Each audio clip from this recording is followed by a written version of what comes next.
Good evening and welcome back.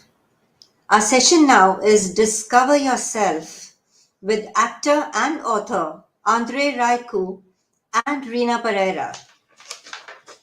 Andreea Raicu has worked for over 20 years in the television industry in Romania, hosting popular productions such as Big Brother and Megastar. A mindfulness coach, meditation facilitator, author, TEDx speaker, and entrepreneur. Her own online business inspires millions of women to discover the joys of living a balanced life. Reena Pereira is a human resources and communications professional. She has held senior leadership positions in leading multinationals with an active role in diversity and inclusion. She currently contributes to the Women's Commission on key issues that uplift the girl child and empower women. Reena is an active contributor in the field of literature, with autobiographies and memoirs being her poncho. I would now request Reena Pereira to begin the exciting conversation. Thank you, Renu Arya. That was a wonderful introduction. And thank you, Pune Lit Fest, for this honor and invitation. And while I say this, it is the finale of the Pune Lit Fest today. And who better to have an actress, host, and author, Andrea Raicu, with us today. Welcome, Andrea Raicu, and thank you for taking the time out to be here today. Thank you so much, Reena, and thank you so much, everyone, for having me here. It's such an honor, and I'm really grateful to be here with you. And thank you so much for the introduction. Andrea, before we start, I must tell you something, and this is for Pune Lit Fest as well. Along with you, I was given two other books to select from as titles for the Pune Lit Fest. But in a heartbeat, I just chose yours. Going by the cover, going by the name, and as I read the book, I must say your journey was my journey, and it's the journey of millions of girls. We are talking about Discover Yourself that I hold with me here. And, Andrea talks about her journey to happiness, but it's really each one of ours as we kind of go through it. When we were in our teens and 20s and 30s, we kept accumulating our clothes, our handbags, shoes, and everything else, cosmetics, till one day we realize accumulation does not give us happiness. And what a beauty to realize shunning everything is the start to a content and happy life. So, to all those watching now or in the future as a replay, this book is for every one of us, and I do hope each of you get a copy. But coming to this as a start, coming to this session, let's talk to Andrea now. Andrea is a celebrity.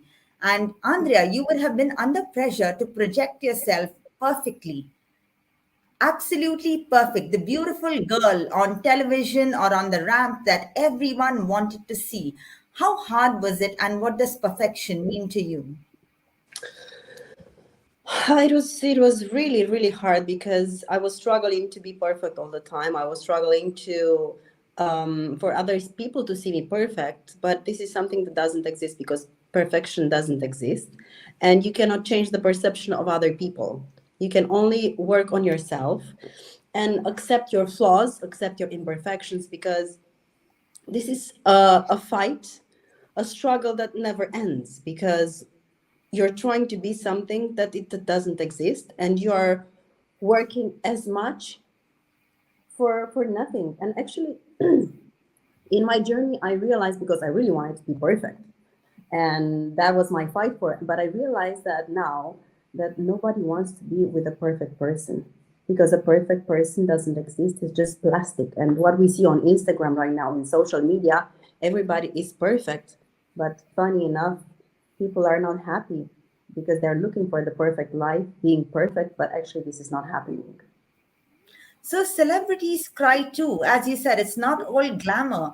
You project a manufactured image in front of the world. We all wear masks in public, but when we get home, we remove them like chip makeup, and we don't like what we see anymore. How does that feel? And now it doesn't feel this way anymore because I What did learned. it used to feel? It felt really sad and very, very lonely, because when you go out showing other people that you're perfect, you don't need anything from anyone, your life is all perfect, people imagine that you have everything and everything brings you happiness. But celebrities are people, and like normal, like any other people, they have needs, they need connection. And when you wear all those masks, you cannot have connections with people. So it's very important to be able to show yourself, to become vulnerable in front of the people that you can feel you can connect, so you can show your needs, you can show what's happening inside. Because every time I was telling people, oh, I'm not happy, they were like, oh my god, but you're famous, you're beautiful, you have everything what you want. But happiness is not about the things that you have. Happiness is about what you're feeling inside. Fine, yeah. But So, it took Andrea, me a long journey to realize that. and as she said, it does take a long journey to realize that. And Andrea's book is not all generic. It's very clearly divided into three parts: health, beauty, and personal development. Happiness and contentment is not a very generic topic. It's a map made up of specific topics. And when we get through it, we discover that within. It's not shallow. So let's get to the first topic. Let's get to the topic of health. Andrea, if you put health first, that means it means the most to you, and then everything else really comes from there. And that's why it's a really big chunk of your book. But let's start with a paradox that you have pointed out in your book. We have an internet connection today. There are so many solutions available at the fingertip, at our disposal. But why is it so difficult to be healthy, and why is it so difficult to fail when we aspire to do things despite all the information that we have with us? Of course, now more than any time in our history, we have access to all the informations in the whole world. And that's a problem because there are so many and we don't know what to choose. And then we become very stressed of not knowing what to choose. But even the moment we know what we can choose, it's not easy to implement them, because that's the hard part. Okay, I know what I need. I realize what I need, and I make a list with the things that would make me feel good. um, but being aware every single moment of your actions, being mindful, choosing what's right for you is not always very easy. I know I have to sleep 8 hours. I know I have to drink 2 liters of water. I know I have to go in the nature. I know I have to do sports, but I don't do why. You know why? Because we have all those distractions that are making us feel like we're missing out, and we have to be there. We have to attend to that thing. We have to have that thing. So we're always with our attention outwards, not inwards, where we realize what we really need to be balanced and to be focused on our needs. And So and normally, Andrea, happens with adults, and you point that in your book. Children do not have that problem because they know how to externalize their feelings, and that happens even with a dog. I think you have a pet called Effie, and after a really long walk, Effie wouldn't care for the time. He would just go to sleep, thus resting his body. But what's with us adults? We repress ourselves and wait for 12 o'clock. I cannot sleep at 8. It's not yet 11. And hence I cannot go to sleep. And that's a danger. We don't listen to our bodies. yeah, we don't listen to our bodies because we're not taught to listen to our bodies. And actually what I've learned from my experience is that my body is my body. Is my friend, is my best friend, is my biggest asset that I've got from the biggest gift that I got from the nature, from the existence. And I have all the answers inside of me.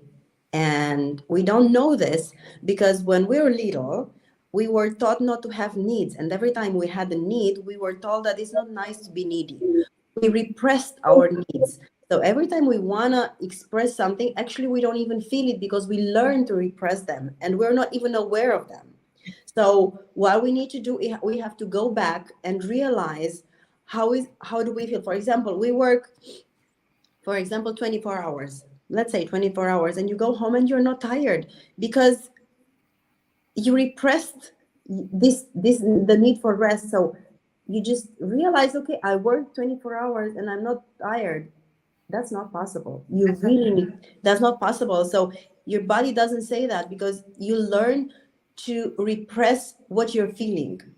So you need to check in with the situation. For example, sometimes people who are not allowed to express their sadness, or their pain, their suffering. So something, you have a loss, you lose somebody, and loss always comes with sadness, and you don't feel sad, and you're like, no, I'm not sad. But you check in with the situation, and you realize that when you lose something, you're sad, but you're not feeling sad. It means you're repressing a feeling, an emotion. So that's very important, to go back to see what are we repressing, because if we do not express our needs and our feelings, we're going to become very frustrated, and we get anxiety, and then that's the roadway to depression. Everything. Yes, and you go step by step. When we're talking health and body, you talk about water, you talk about food. You have a special love for water or hydration. And while you say your body is your buddy, another quote that you very often say is that I hydrate myself and therefore I exist. So tell us about the special love of yours. Okay, so both of us, cheers.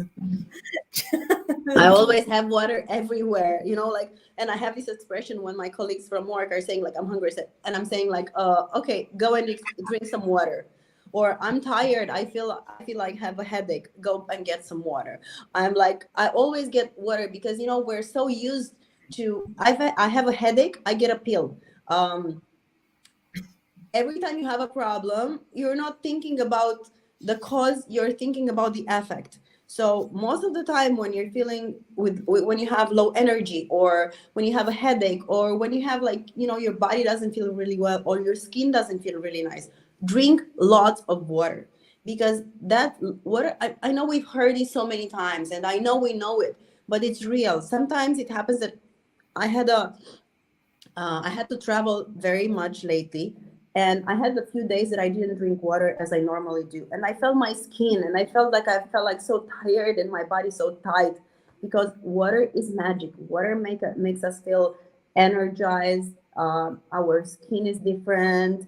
Our brain functions different. We feel different when we drink water. Yes. So Andrea has mentioned a infamous medicine drawer in her parents' home that she used to resort to when she was young, every time she had a headache or indigestion. But as we grow up, we realize that there's a direct relationship between our habits. And that's what needs to change the end result. It's not about always taking a pill. Now, while we've spoken about water, we move next to food. That's how detailed is, and that's how detailed Andrea is with her map. We've spoken about water, we come to food. Two types of eating. One that all of us do. We eat on the go, even looking at a phone just before we step out, and that's very mechanical eating. And there's a second type of eating, which is the macrobiotic diet, which changes the concentration to pure eating. We focus what is on our plate and we savor food to the last bit. How does that help? it helps a lot, because it's true. We're always on the run. We eat at the computer, we eat talking on the phone, we eat texting, we eat watching something on social media, because our phone is glued to our hand. And the information that goes to the brain, it doesn't go to the brain, the fact that we're eating, because there are so many informations. And sometimes we eat, and we don't realize that we're eating so much. We eat actually more than we need, and we don't feel the food, and we eat a lot, many times, in a very compulsive way. And what I've learned from my experience is to eat mindfully. It mindfully means just don't do anything while I'm eating. Don't do anything. Not being on the phone, not talking to people, not doing anything, not working, just focusing on the food, and smelling the food, and looking at the food, and tasting the food, how it tastes, how is the texture, and then chewing the food, because we don't chew the food anymore. We just swallow it, like, like dogs. My Effie, this is what I gave him, a big portion of food, and then he just doesn't chew it. He just, like, eats it. Yeah. And then if we eat a lot and very fast, we need 20 minutes for the information to go to the brain to realize that we're not hungry anymore. So if we eat a lot without having any mindful moment, most of the time we eat more than we need. How many times you heard people saying, "Oh my God, I ate so much." Because we eat much more. We don't need so much food. Most of the time we eat compulsively, and we eat what we don't need. We eat the quantity that we don't need, and then we don't even enjoy food, because most of my life I was on diets. All my life I was on diets, and for me, being hungry right now doesn't exist. I just don't like it. It's too much for me. And what I realized, that I was on diets and eating things that I didn't like. And what I realized is that you can eat and you can enjoy it, and you don't have to gain weight, because eating mindfully and eating the right things for you will not gain weight. Because I tested many things. This is how I learned what's good for me. I tested and I listened to my body. I tested I've been raw vegan, I've been only vegan, I've been so many things, and then what I realized is good for my body, I kept in my diet. And that's what led you to cooking at home. Still, one day you said, I'm going to cook at home. And I've even watched your videos that are resplendent on YouTube. There are many of them. But the newspapers or the media made no, it even led to amusing headlines saying, Andreea Raicu takes up cooking. Is she about to get hitched? So while that was never the reason, how does cooking at home help you? Cooking at home, it's very important. Just first, because you eat very clean. You know exactly what you're putting in your plate. You know the ingredients. You know how many pesticides. If they're bio. Second, in the restaurant, there is a lot of oil. There is a lot of sugar. There is a lot of salt. And eating at home helps you become very, very healthy, because eating inside is like reduce the risk of illness, heart disease, cancer, diabetes, because you know exactly what you need, and this is what you're eating. You can control your diet, and you have a lot of energy, and also it's self-love, because you put a lot of good energy in your food. So It's also planning, it's structuring your thoughts. And yeah. exactly. And the moment you cook for yourself and other people, it's also is the connection. It's the homey energy. True. So yeah, let's talk about a very famous stint of yours, and that was your tenure as a host presenting a successful show called Big Brother. This extract is from your book, where you worked really long hours. It was a daily show. You were on air early evening. You slept late at night, and calls woke you up even early in the morning, and you just pretended to not have been woken up by it. You never admitted that this really disturbed you, and the exhaustion eventually crept up, and your body sent signals that it was overtired. What are the long term dangers of exhaustion? So first of all, I was raised to be always productive and always on the spot and always ready and always prepared. So I was finishing the show at 2 o'clock, at 1 o'clock in the night, and I couldn't sleep, because it's all the energy and the adrenaline from the live show. So I was going to home. I was going home, going to bed probably at 3 o'clock in the morning. And if my alarm clock, if the clock was, the phone was ringing at 8 o'clock in the morning, I would say hello, like I just woke up, because I was so afraid that people would perceive me as a lazy person, because I really wanted to prove anyone that I'm capable of doing anything and being awake, of course, at 8 o'clock in the morning. Who sleeps at 8 o'clock in the morning? Nobody sleeps at 8 o'clock in the morning. So, of course, it took me to a burnout, to exhaustion, and that was really, really bad. And um, I had two more burnouts during time, because we're talking something that was like, I think, 15 years ago. Big Brother was 15 years ago.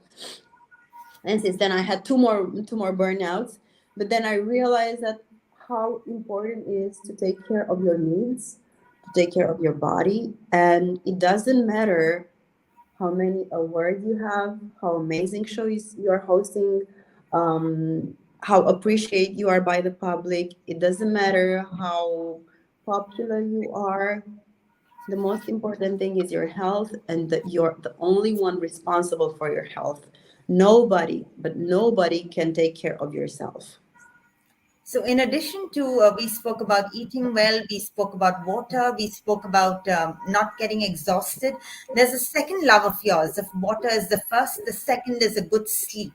And I hear you speaking about it many, many times in your book.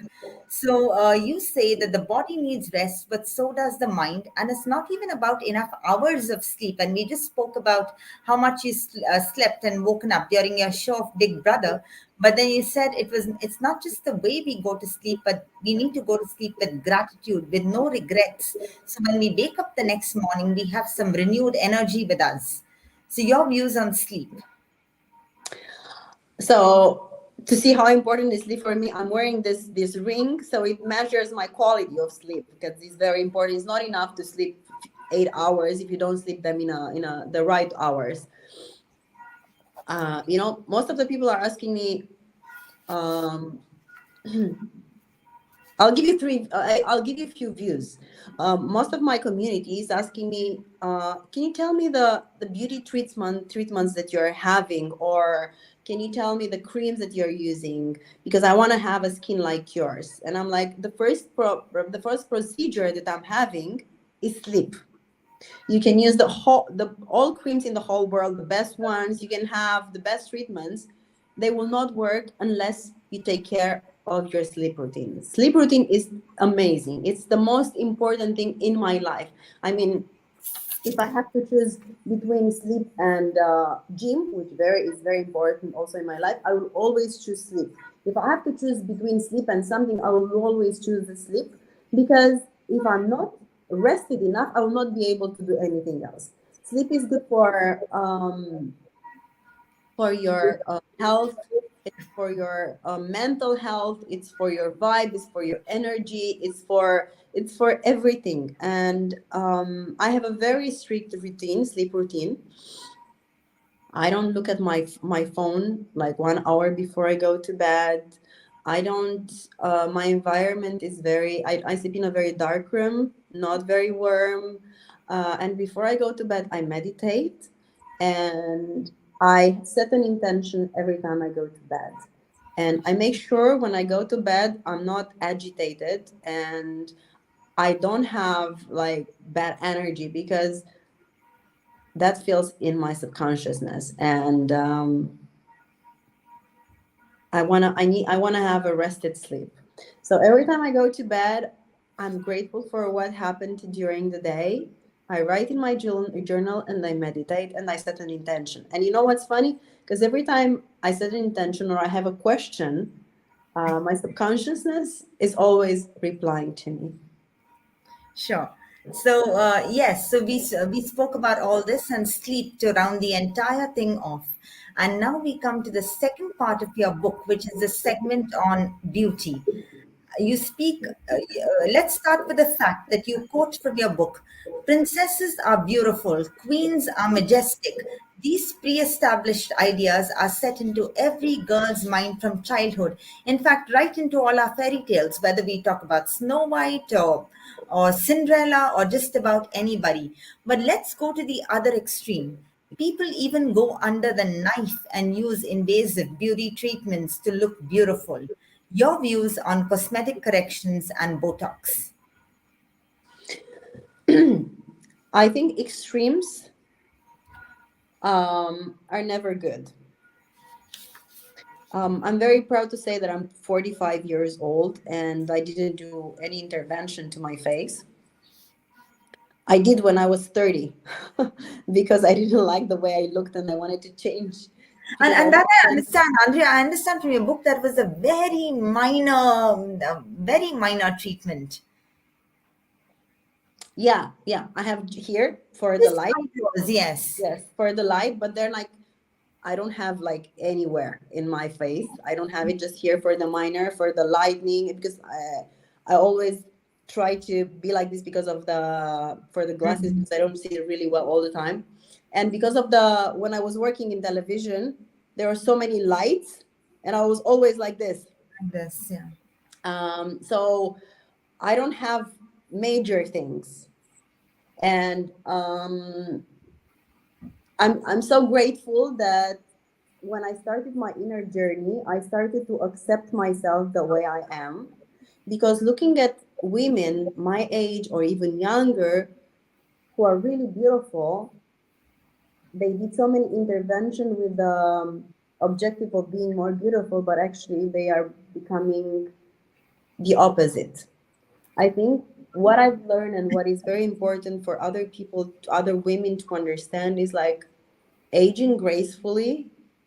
It's so important because a woman is more beautiful when she embraces her age and the way she looks than trying to be at 40 and look like at your 20s. It's not possible. You cannot. Of course, you can adjust things and you can do just a little bit there, a little bit there. But if this a little bit there becomes something that changes your face completely and makes you look like a totally different person, and you look like, when your face become like you become like a statue and not being able to express your emotions. And if you're not able to express your emotions, you cannot connect to other people, because when you talk to other people who are talking about their problems or their pain, and you're not able to express how you feel, your sadness or your compassion, it's very difficult to create relationship with people. And I read that, and it really shocked me, that but it's true, um, you cannot create connections when you cannot relate to other people experiences. So I'm not against all these procedures as long as they're made with common sense. That's true, and you beautifully say in your book that cosmetic surgery will never solve our emotional problems. When you go in for something like that, the problem is really in your mind. It's the lack of self confidence, and there's no knife or scalpel or nothing that can really remove it. Misha or Pune Litfest, I saw one question. Thanks for bringing it here again. Let's answer this, Andrea. What message would you have for women entering into early adulthood with hopes, expectations, and social pressure? I've lived like this with a world where the expectations were huge. And when the expectations are very big, we want to do something for that. But what I realized, the expectations are always bigger and bigger and bigger and bigger, and they never stop. So we want to do some, we want to please people being what they want, but we will not be able to do that. The only person we can please, It it's yourself. Because if you start accepting yourself, it doesn't matter what people are going to say, you're not going to care. It's just the problem that we all have is that we're unable to embrace ourselves the way we are, with all the flaws, because of course we have flaws. And probably, Reena, you read my book and you know exactly how many problems I had with myself, and I hated myself. I mean, I didn't like my the under eye bags, bags under the eyes, and yeah. and the paparazzi were always following me. I didn't like my legs, I didn't like my abdominals, I didn't like so many things. And though I was making commercials for underwear, and I was everywhere because my reality didn't fit the reality.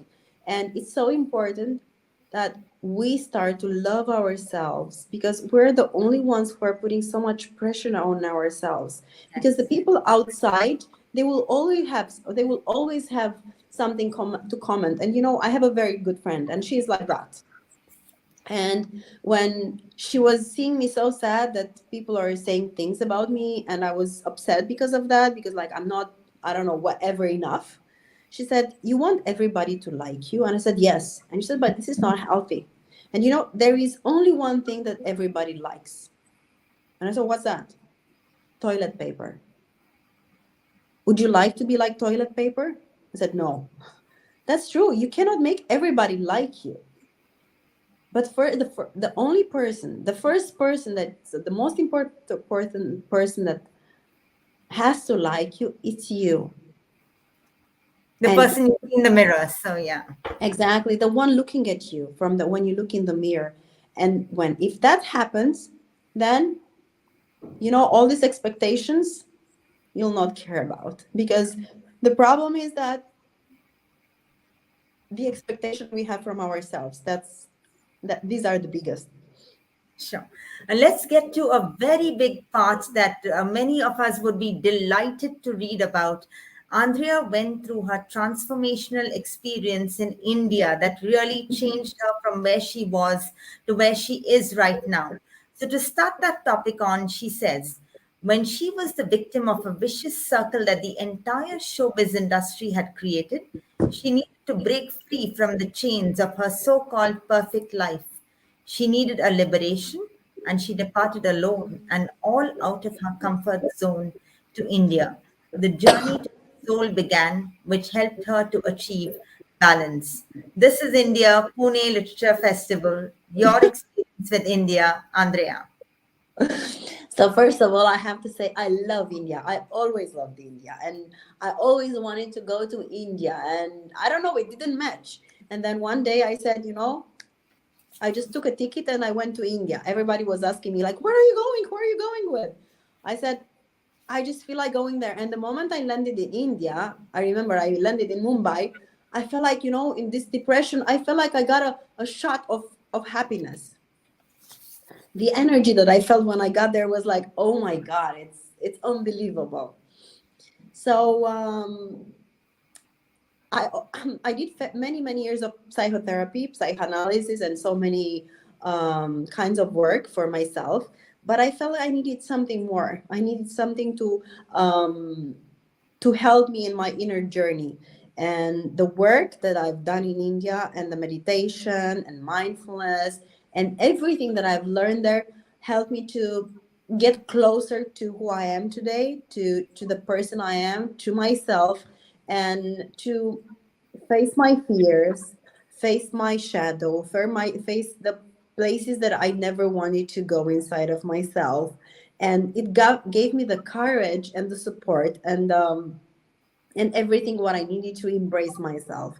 And it's not easy to embrace yourself. It's not easy to go to all the dark places. But what I've realized is that you cannot go to the light without the shadow, without the dark place. So I went to all the places I avoided when I was in my perfect happiness Same. person. Um, and it gave me, actually, let's say my life restarted when I was in India 10 years ago. Actually, when the festival started. Okay, so that's a lovely message. And to all those listening, I think we need to take pride that our motherland has been the place of transformation to many people all around the world. We've heard these stories time and again. Let us, as Indians, continue to believe, own, and claim in our own practices and not run and chase everything else around us. These practices have stood the test of time, and it's in our land and it's in our soil if we choose to claim and own it. So now we come to your trip post India and we move to the third part of your book, Andrea, which is personal development, where you clearly talk about mindfulness, meditation, and gratitude. So while we talk about mindfulness at this moment, let's start with the opposite, which is not mindlessness, but the state of rush that doesn't really help. And you speak about a time that when you were working in television, you came back from home and you had to go to the next function, but you had to change your makeup and put blusher and mascara and foundation. And in your own words, you did it in Formula One speed and made a total horrid mess of it. And you had no other option but to remove it and start all over again, but this time more carefully. But that careful did not mean slow, it meant doing things at the right pace, which is what mindfully is. So, your thoughts on that? It's so funny because I remember the moment I was living in my mom's house at that time, and I came and I had to go to an event, and I didn't know anything about mindfulness. I didn't know anything about meditation. It was like a long time ago, and I did everything, and everything was a mess up, and I was like, oh my God, I'm such in a such a big hurry, and everything is ruined, so I don't have the time. And then I realized I have to remove everything and start all over again, being very mindful that I didn't know at that time and very, very present. And then, of course, I did my makeup and then I left. I didn't know that meant mindfulness, but I realized that rushing is not going to help me do anything good. So when I've learned about mindfulness 10 years ago, or even more than 10 years ago, I realized that if you want to do things right, if you want to do things correct, you need to be present, which most of us are not.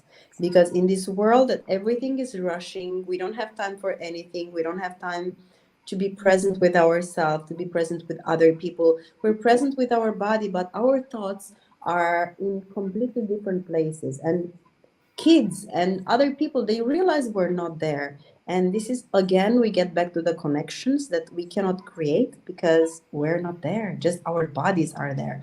And I've learned to pay attention to my actions, because once I broke my leg because I was not paying attention. I was at gym and jumping, and I jumped and I broke my ankle because I was thinking about something else.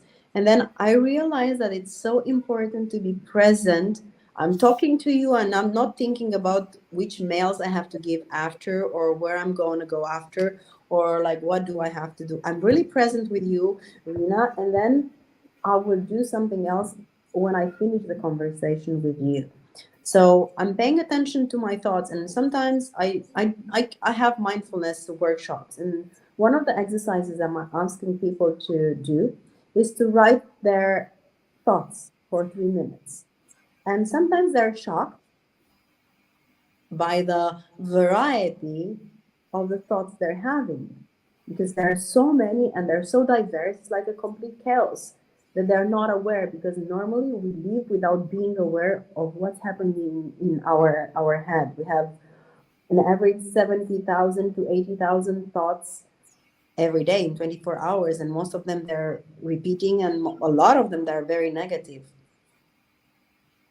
So it's very important to be aware of our thoughts, because our thoughts create our reality most of the time. Because I can see many people that are so negative and they're like, I cannot do that. I'm ugly. I'm awful. I'm not able to do anything. I'm not enough. I'm not, it's like this constant inner talk that we have doesn't help us unless we are aware of our thoughts.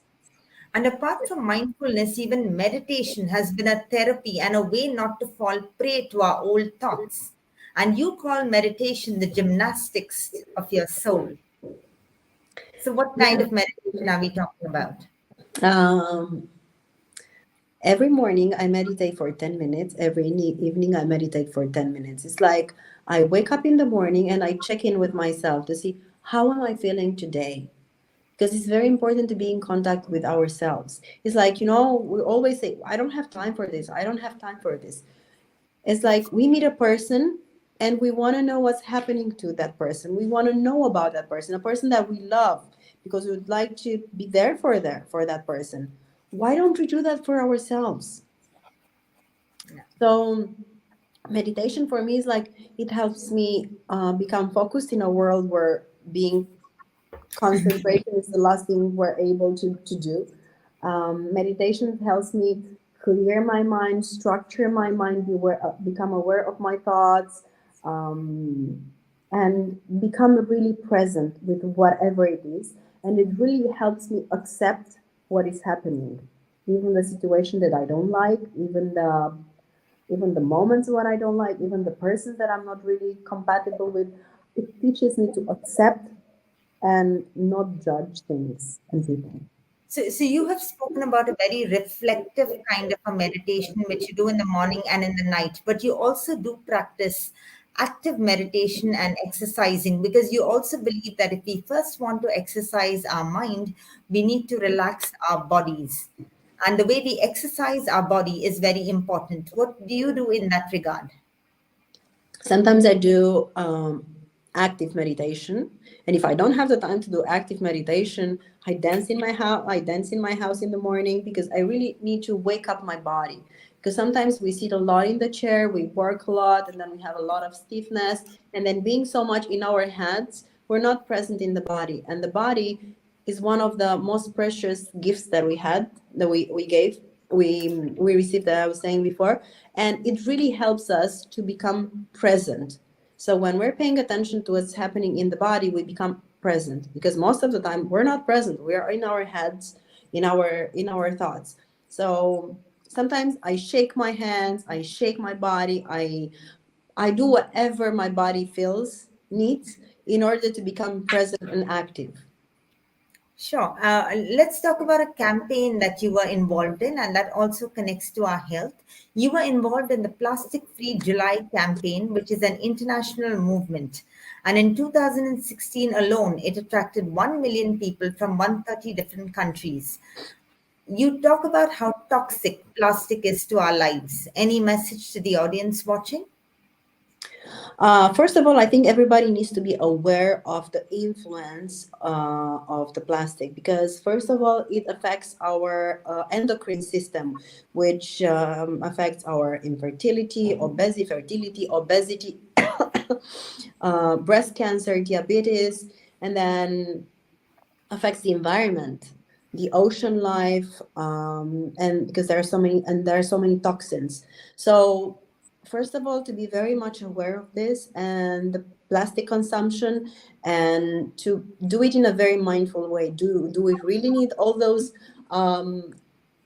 things that we're using from plastic bags, from plastic cans, or from everything that we're using every day?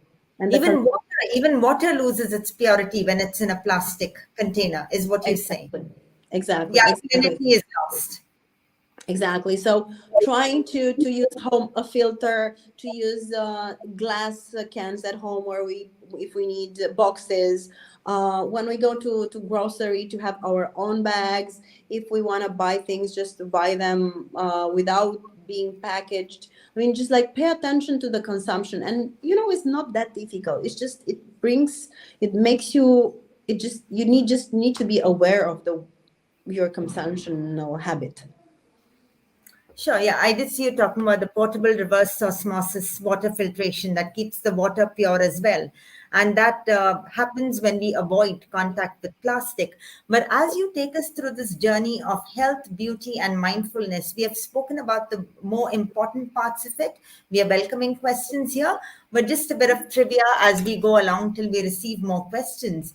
You are blunt on health even with your weaknesses. You say you're a fan of smoothies, candy floss, and you've never come out of a cinema without eating popcorn. So we all have these guilty pleasures, but how do we correct it later? How do we remediate it? What do For we do yeah, later? I mean, I cannot go to watch a movie in the cinema Popcorn. without having popcorn. Actually, I did, to be very honest, 2 weeks ago, because I had a photo session next day, and I know every time I eat popcorn, my face, because of the salt, gets swollen. So I didn't, but I think that was the only exception. Um, I think life is to Enjoy. enjoy. So it's also about balance. I go and have popcorn, but I'm not going every day. I'm going once at 2 weeks at a movie. I'm eating chocolate, but I'm eating chocolate just a little bit, not I'm eating a big one. So little by little, it's not like it's, if you don't eat, and then you restrain yourself from doing that, and then one day you feel like eating like a bunch of chocolate, Yes. like a so it's or for example, I'm eating one evening too much or more than normal. The second day I eat a lot of water, or I eat very light, or it's all about balance. Yes. That's on health. Now, when you talk about beauty, something that comes up again and again in your book is Audrey Hepburn. So, how has she Yeah, touched lives? it's that beauty, the refined, very stylish, very simple but raffinated, and very stylish. And I think, and in general, and also think about fashion and beauty. It's like it's your style and who you are. You don't try to be someone else.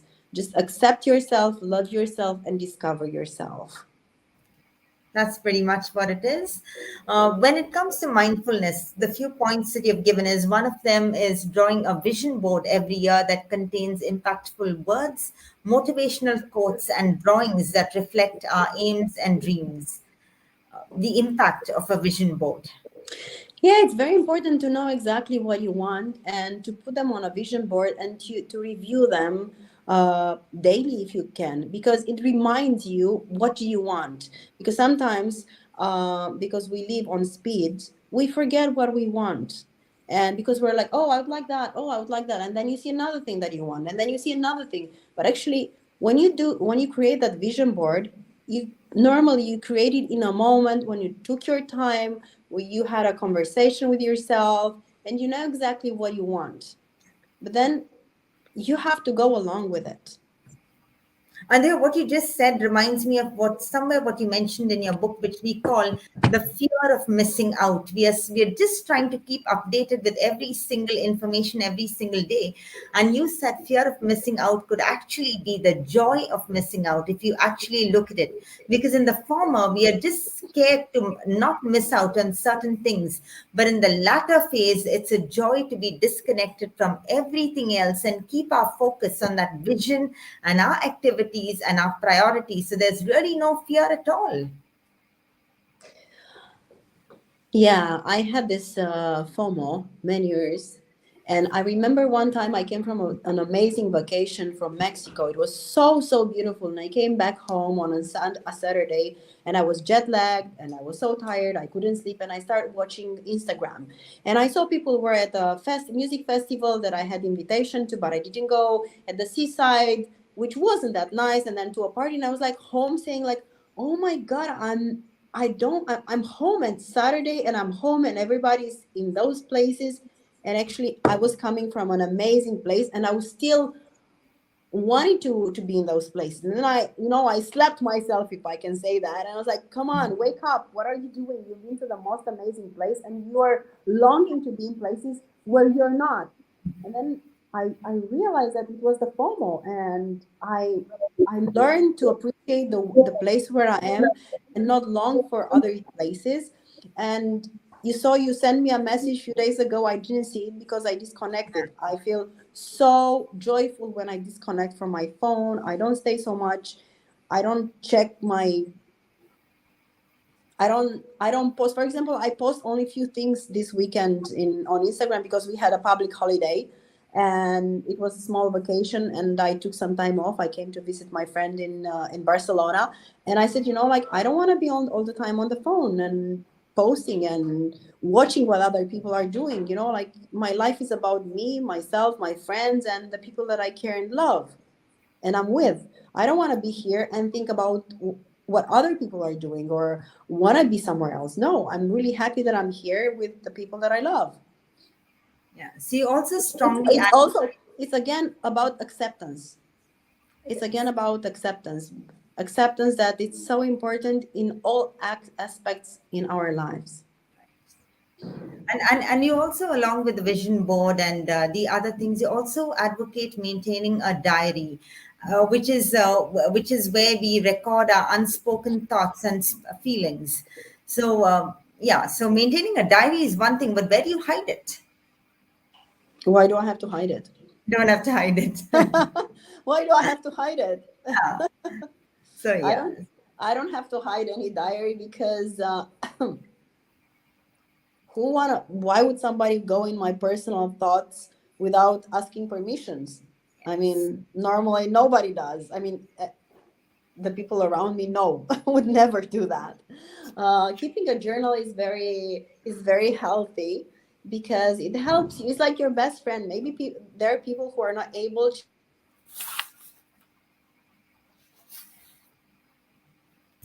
And while we wait for Andrea to get back, if you have any questions, you can mention it on the chat, and the literature festival would pass it on to us. Yeah, go ahead. Can you hear me? Okay. Yes. It's very healthy because many of us, they don't have friends. They don't have the capacity to share their. Sorry, they don't have the space to share their thoughts, or they don't have the ability to do it. Or sometimes it's very important for us. It's like a form of therapy. So keeping a journal, it's very healthy. For me. It helps me to understand things. I mean, I start from a situation and writing.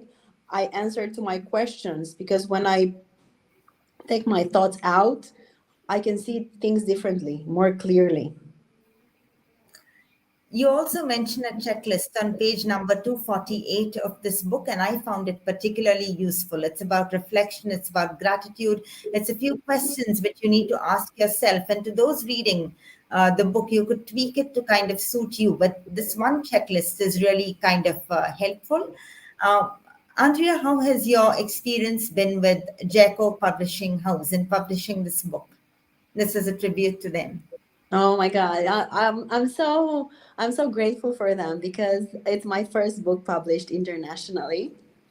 So I remember I went to the publishing. Actually, I was in India, and I set a meeting there, and it, I felt so welcomed. And then they said, "Okay, we'd like to read your book." So I sent them the translation, and after a while, they said, We will publish your book." And I was like, "Oh my God, I can't believe that!" I was so happy and so grateful. And then all the process, and I felt so good working with them. They're so nice and so kind and so professional, and so it was a very nice experience, and I really want to thank them for everything. And I'm grateful that I'm here because of them. I'm here in the festival, and it was really nice experience, and also with you because of course I met you through them. And I'm really grateful because your documentary on the book was amazing. You remember so many things, you point out so many things, and I know,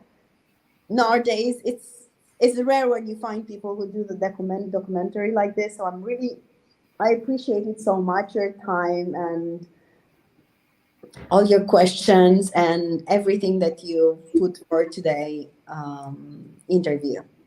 Thank you, Andrea. And I also need to say this that Jeko, it's been a fabulous experience working with you, especially Misha. But we have worked so many times now that even she knows what to give me. If she gave me your book, Andrea, from among so many books, it's because I think they have also learned me as a person by now and what I like. My penchant being autobiographies and memoirs. And while I thank you for mentioning that it's been a well researched work, when you really read less and what you love, that's not very difficult at all. So, with this, we are coming to the ending of the entire statement, but I cannot really wind up without even thanking Pune Literature Festival and the people who were in contact with us behind the scenes and even through mails in bringing Andrea, me, and this experience together to for both of us and for our users who are going to see it in time to come. And as I end, I think we have a couple of minutes here. We are talking about this book once again. This is Discover Yourself by Andreea Raicu. About the book, she first says she did not have any magic powers and Prince Charming did not fight the dragon for her. Every step that she has taken has been accompanied by challenges and it's put together as a map. And this book that she shares with us is a kind of a map. What I liked about it is that as you read Discover Yourself, you will work what works for you. It's not Andrea's guide to happiness or contentment or anything. It is what works for us. The details can really be substituted. The idea is to rediscover ourselves and accept ourselves the way we are. The key word here is really rediscover. And Andrea, when we read a book, I think a lot of us put it back into a shelf, but I would like to call this a bedside buddy because as you read and reread, your mind gets refreshed and refreshed. And like she said, you can really get carried away with all the noise, but the book is a reminder that you need to stay firm to your vision, your aims, your dreams. You need to stay healthy, we need to stay beautiful, and we need to maintain our mind to kind of do what we planned to do since we charted out our thoughts and actions. Once again, thanks Jaiko Publishing House and Pune Literature Festival. To tell you a little more about Andrea, to all those listening, she has her YouTube channel and her social media channel going. She has a community called andrearaiku.ro, which I would like you to talk about at the end. She has her brand Amelin. She has videos on meditation, on cooking, and I encourage all of you to go through all this while you read the book as well. Andrea, a little more about you. Can you find Sorry. out a little more about your community? Yes, I'm really happy I founded the community around 10 years ago because I really wanted to share my experiences and what I've learned that make my life more balanced.